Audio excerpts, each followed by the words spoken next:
Marvel Comics announced 3 big new X-Men projects to be released in 2023. We already got Betsy Braddock, Captain Britain, which is basically just a continuation of the Excalibur Knights of X stuff, and it absolutely sucked.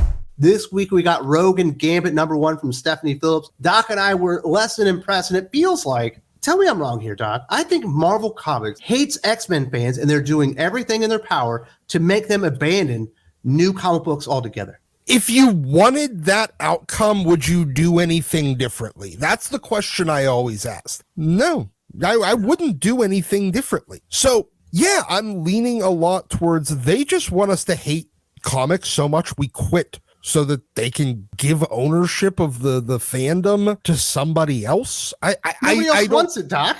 I know they're just gonna be able to kill it and be like, listen, we drove off all the bad fans, and that was what the important thing is. Yeah.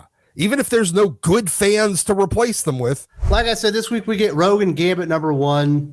We got the X-Men aficionado Doc here. Stephanie Phillips coming over to Marvel Comics. I've warned you about this. I've made you read a couple of Stephanie Phillips comic books along the way. Yep. Carlos Gomez on art. The art is absolutely fantastic. It actually looks pretty damn good.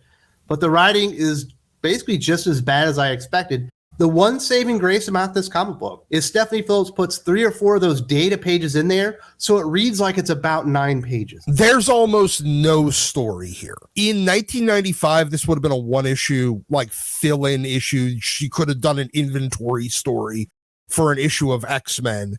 In 1995, they would have said, no, we're not hiring Stephanie Phillips. We hire comic book writers. Oh, yeah.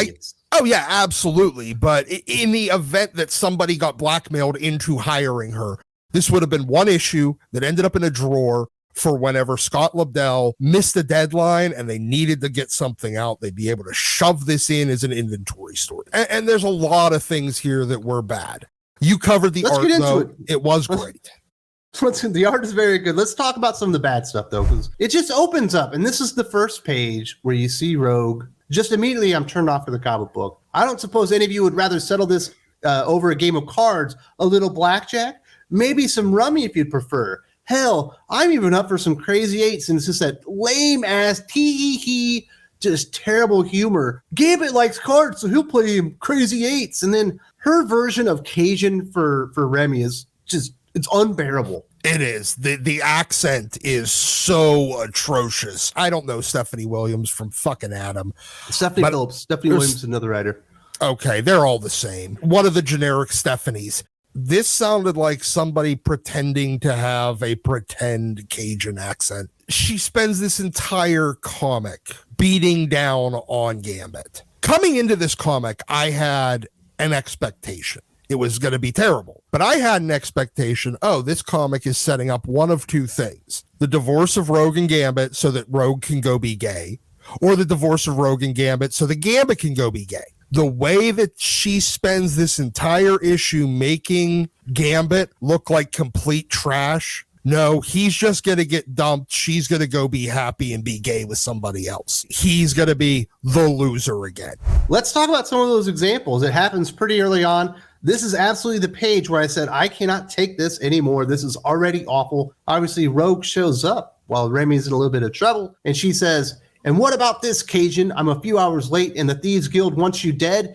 It was a misunderstanding. You got your business, I got mine.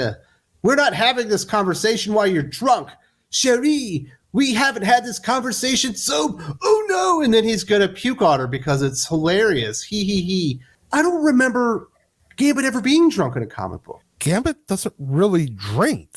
I mean, he'll have a couple of drinks here and there, but he doesn't get like blitzed. He's not an alcoholic. He doesn't drink his problems away and then get into bar fights. He's not fucking Wolverine. And Wolverine can't even get drunk. He just drinks and ends up in bar fights.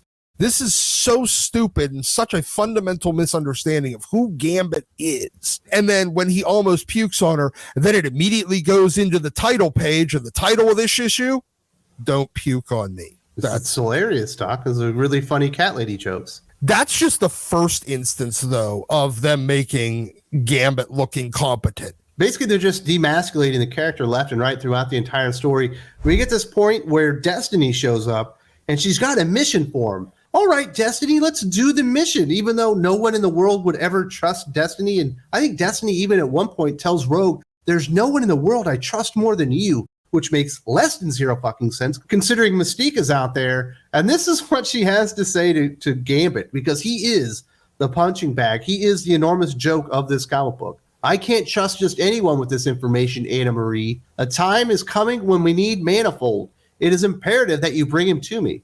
Hold on, you had some kind of vision of the future, but you won't tell us the vision? And now you want us to just go get a teleporting Avenger because it might be important later? This is what Destiny says.